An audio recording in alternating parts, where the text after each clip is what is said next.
Here's what's coming up on The World Today. Western leaders announced sanctions on Russia after it ordered troops to be sent into Ukraine's Donetsk and Luhansk regions. Queen Elizabeth cancels her virtual engagement today as she's still experiencing mild COVID-like symptoms from COVID-19. Plus, at least 60 people killed following a blast at an informal gold mine in southwestern Burkina Faso. Thanks for joining us this half hour. I'm Teniola Shobowale in Lagos. We begin with response by NATO and its allies to Russia's latest move into Ukraine. Hours ago, President Vladimir Putin ordered troops into the Donetsk and Luhansk regions after officially recognizing their independence from Ukraine. Western leaders believe this is Russia's plot to invade Ukraine. The United States says Russia's action is the beginning of an invasion. The UK has hit 5 banks and 3 wealthy individuals with sanctions in response, and even the EU is still deciding, towing the same direction as well. Here's more in this report. In a late-night televised address to the nation, President Volodymyr Zelensky called for clear and effective actions of support from Ukraine's international allies after Russian President Vladimir Putin ordered troops into the 2 rebel-held regions in eastern Ukraine after recognizing them as independent states. Several countries have announced sanctions in response. Today, the UK is sanctioning the following 5 Russian banks: Rossiya, IS Bank, General Bank, Promzyaz Bank, and the Black Sea Bank. And we are sanctioning 3 very high net worth individuals: Gennady Timchenko, Boris Rottenberg, and Igor Rottenberg. Any assets they hold in the UK will be frozen. The individuals concerned will be banned from travelling here. And we will prohibit all UK individuals and entities from having any dealings with them. This is the first tranche, the first barrage of what we are prepared to do. And we hold further sanctions at readiness to be deployed alongside the United States and the European Union if the situation escalates still further. The House should be in no doubt that the deployment of these forces in sovereign Ukrainian territory amounts to a renewed invasion of that country. And by denying Ukraine's legitimacy as a state and presenting its very existence as a mortal threat to Russia, Putin is establishing the pretext for a full-scale offensive. Germany has taken steps to halt the process of certifying the Nord Stream 2 gas pipeline. The pipeline between Russia and Germany was completed last September, but is yet to operate. At an emergency meeting of the United Nations Security Council, U.S. Ambassador Linda Thomas-Greenfield dismissed Russia's claims that troops will be taking on a peacekeeping role. Russia's President Vladimir Putin announced that Russia will recognize as independent states the so-called DPR and LPR regions, the sovereign territory of Ukraine, an area controlled by Russia's proxies since 2014. He has since announced that he will place Russian troops in these regions. He calls them peacekeepers. This is nonsense. We know what they really are. In doing so, he has put before the world a choice. We must meet the moment, and we must not look away. History tells us that looking the other way in the face of such hostility will be a far more costly path. In a fiery televised speech, Russian President Putin argued Ukraine had no history of being a true nation and attacked the idea of Ukraine joining the NATO Defense Alliance, saying it would serve as a direct threat to security of Russia. Fears over an invasion have been rising in recent months as Russia has massed some 150,000 troops along Ukraine's borders, according to U.S. estimates. Russia has been backing a bloody armed rebellion in eastern Ukraine for the past 8 years. Some 14,000 people, including many civilians, have died in fighting since then. The VOA's Heather Murdoch is in Kyiv as we speak, from where she joins us. Heather, for a while now, the Ukrainian government has been dismissing the thoughts of imminent threat of Ukraine. But with this latest escalation, what's the mood like in the country? Ukraine is a big country with a population of about 44 million people. And in recent days, the Ukrainian government and certainly the Ukrainian military has said they're taking this threat very seriously. They said on Saturday that in the last 3 days, they had had something like 1,000 times more attacks per day than they were having per day 3 months prior. After last night, after the announcement that peacekeeping troops would be sent in, there is heightened alert among government officials and both local and national. And local people are concerned. People are talking about what would they do if there is a full-scale invasion, and how will they protect themselves if there is danger. One woman told us today that she wasn't planning any moves, any safety concerns, but still she couldn't sleep last night. Western leaders are already announcing sanctions. Is this the first move to more punishment for Russia? And are they confident this would not backfire, especially with the Nord Stream 2 project? I think it is a move that will lead to more sanctions, and I think they should be confident that it will lead to suffering on both sides. Europe and Russia are connected. Europe is part of Russia. The economies of around the world are so well connected that it's almost impossible to cut Russia out of large-scale trade without hurting everybody. And if you think about in the past, worldwide sanctions on countries like North Korea was already isolated before the sanctions. Russia is integrated into every corner of the earth already. But Heather, it is still a bit confusing, as Russia says it's not planning to send in troops for now. Last week, Russia says it was pulling troops back from the border with Ukraine. Thanks to satellite images, we see more troops have instead been sent to the border, as well as military equipment and weaponry. How certain is it that Russia does not already have troops stationed in the breakaway regions? European and Ukrainian leaders have said that they believe that there are actually Russian troops in those regions already. In the past, prior to the movement and prior to the announcement that troops would be sent in there, Ukrainian leaders have long maintained that they see the Russian-backed separatists in the area as one and the same as Russian troops. They don't differentiate between the two. So one might say that they believed Russian troops were there the whole time. I think it's safe to say there might be some troops there, but like every other part of this conflict, it has happened in increments, bit by bit. So if Russia wanted to send in huge brigades into this area and take it over and move in with tanks, they could have done it last night. It could have already been done. So I think it's safe to expect that as the other parts of this conflict have built, this will build too, slowly and steadily. All right, then. Thanks again, Heather, and do stay safe. Thank you. Well, let's continue with more perspective on what's going on in Ukraine. Carnegie Europe non-resident senior fellow Judy Dempsey says Russia is repeating in eastern Ukraine's Donetsk and Luhansk regions the pattern through which it seized Crimea in 2014. She says the Kremlin's move would help legitimize its control over the two breakaway regions, but that there's still uncertainty on how the West, and in particular the EU, would react, and warns that a weak response would leave President Putin vindicated.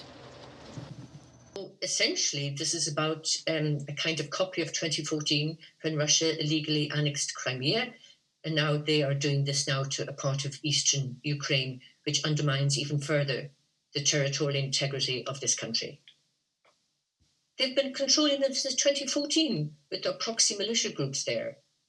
And now they're legitimating publicly this control, having denied that Russia was behind this whole entire disruption and invasion of 2014. It's now legitimate, and using peacekeepers as a misnomer word for this is hardly disguising the fact that this is Russia de facto taking over this part of Ukraine. Somehow the West is keeping together, but how they're going to react now to this latest decision by the Kremlin. One has to see if they don't react strongly, Putin's actions will be vindicated. But above all, the geostrategic outlook of the West, and particularly Europe's security architecture, will undergo massive change. Meanwhile, former U.S. ambassador to Georgia, Ian Kelly, believes Russia, recognizing Donetsk and Luhansk, threatens the diplomatic process and annuls the Minsk agreement.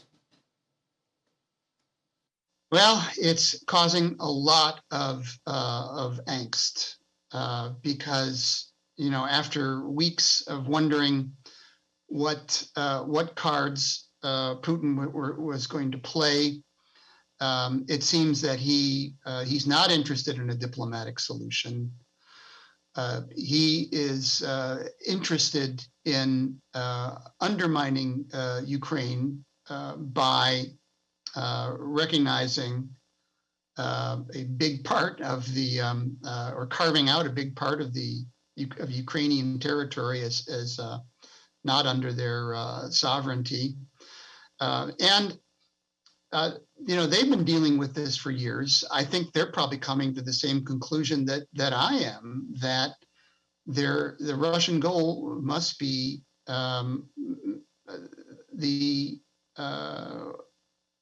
I hate to say this, but the Russian goal must be imposing a new government on Kyiv, and that means an invasion.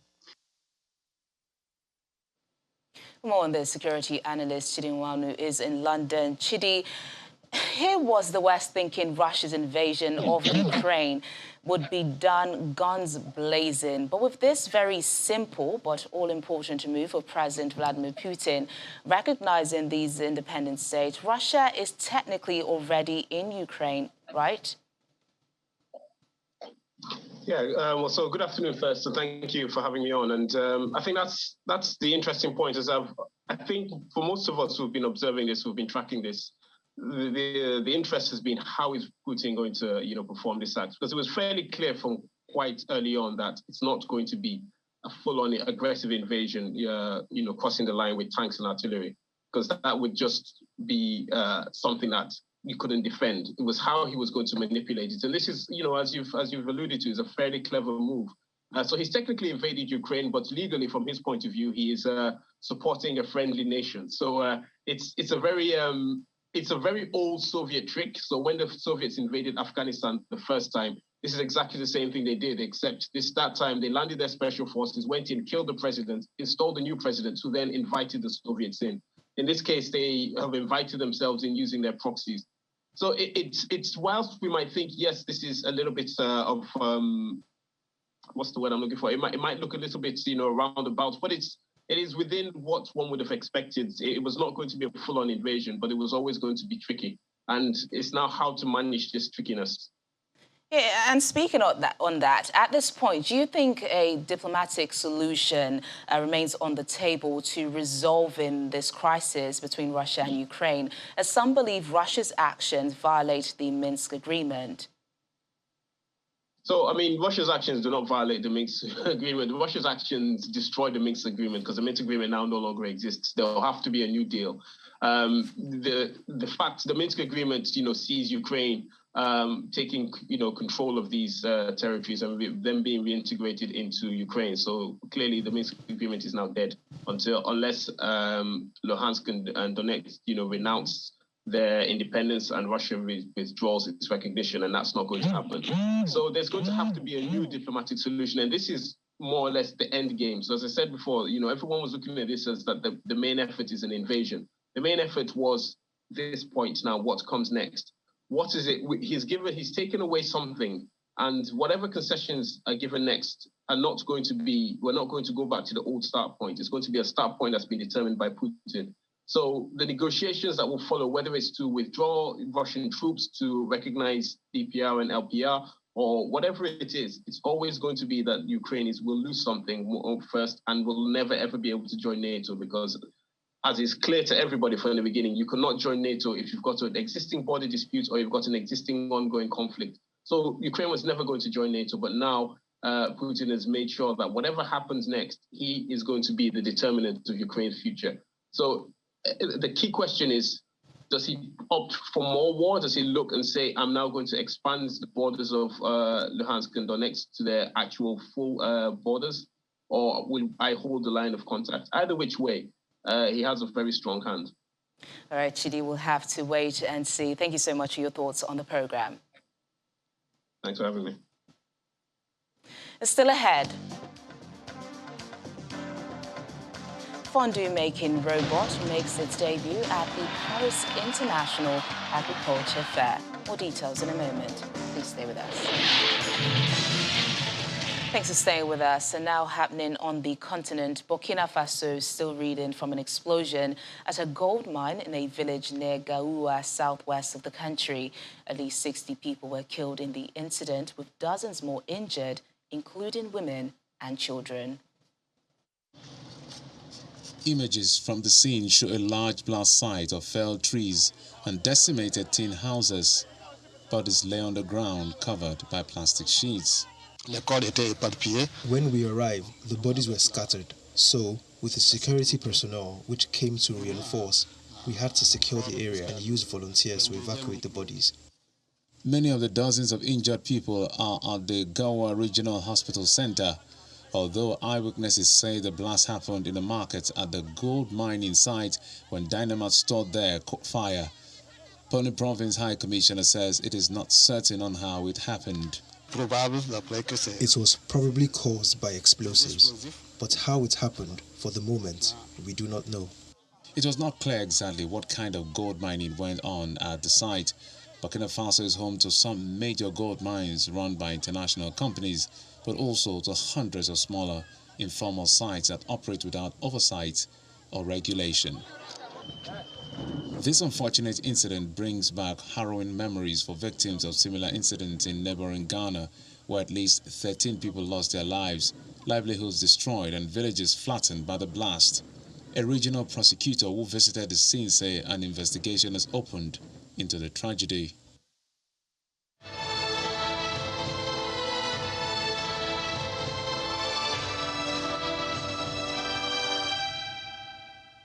And now some updates from the COVID-19 pandemic. Buckingham Palace says the Queen has cancelled her engagements for today and that it's quite uncertain if she would be making any of her engagements for the rest of the week. It comes as the 95-year-old monarch is said to be experiencing mild symptoms of COVID-19. Here's more in our updates from around the world. Hong Kong will roll out compulsory testing for COVID-19 starting in mid-March for its 7.4 million residents, as university researchers predict new infections could peak at a staggering 180,000 a day next month. Leader Carrie Lam says residents would need to test 3 times under the compulsory testing scheme, with daily testing capacity reaching 1 million.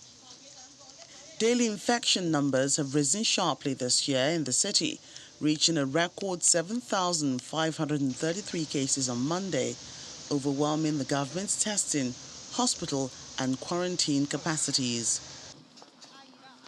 Over in mainland China, authorities have reported 59 new confirmed locally transmitted COVID-19 cases and 79 imported ones. China's capital, Beijing, reported 4 of the new locally transmitted cases. Strict travel rules imposed ahead of the Winter Olympics are still in place in Beijing. People from cities where new cases have been recorded cannot enter the city, and anyone else must show a negative COVID-19 test result from within the previous 48 hours.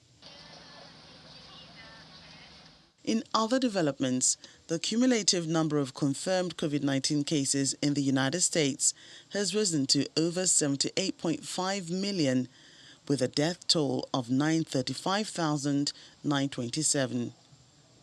The U.S. leads the world in both confirmed COVID-19 cases and related fatalities, with over 1/5 of its population falling victim to the virus. Meanwhile, the United Kingdom recorded 38,409 new cases and 15 deaths over the past 24 hours. Despite the high number of cases recorded, British Prime Minister Boris Johnson has announced the end of all domestic COVID-19 restrictions in England in a process starting later this week.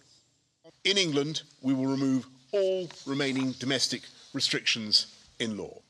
From this Thursday, it will no longer be law to self-isolate if you test positive, and so we will also end the provision of self-isolation support payments, although statutory sick pay can still be claimed for a further month. If you're a fully vaccinated close contact or under 18, you will no longer be asked to test daily for 7 days. And if you're a close contact who is not fully vaccinated, you will no longer be required to self-isolate.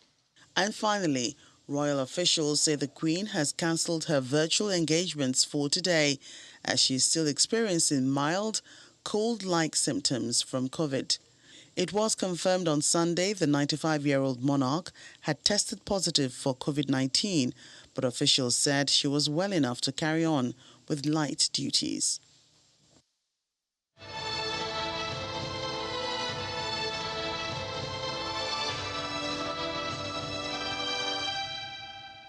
As part of efforts to end coups in West Africa, the Economic Community of West Africa States Council of WISE has called for the need for more advocacy for better funding for education, economic and industrial rejuvenation. Chairperson of the council and former president, Goodluck Jonathan, says this is essential to curb growing unemployment, its related malice, and ultimately strengthen conflict prevention structures.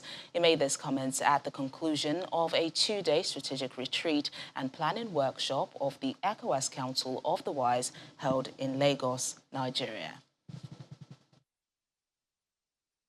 Well, we came up with decisions that will guide us. When we talked about education, strengthening education is something that every nation must do to reduce crisis, because we believe that if the young people are educated, it will reduce the number that could be easily recruited by people who have criminal motives to create havoc in society. So education is basic. If you must talk about even improving agriculture, there must be some element of education before somebody can do a bit of good farming and so on. So we believe education is key. If we will increase the commercial activities, the industrial activities, including agricultural programs, in the sub-region, and of course to reduce these conflicts. But we also look at some other things, like we have recommended that the ECOWAS Bank of Industrial Investment and Development, we should recapitalize it properly and restructure it so that it will really play a key role in terms of assisting people in the private sector to build small and medium-scale industries across the sub-region. That will increase the opportunity of young people getting loans to develop businesses and also creating jobs for others.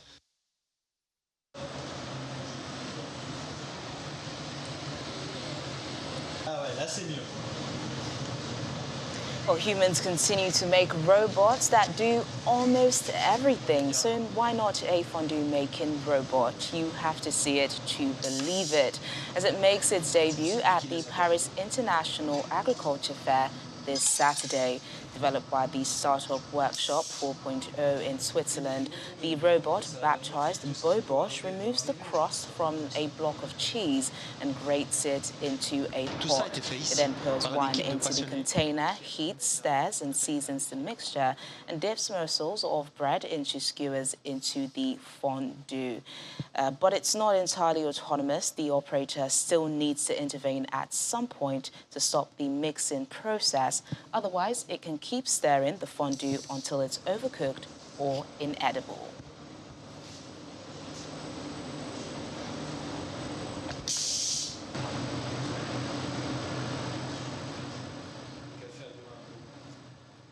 There's literally a robot for almost everything now. And that's the program today. Thank you so much for watching. I'm Teniola Shoboale.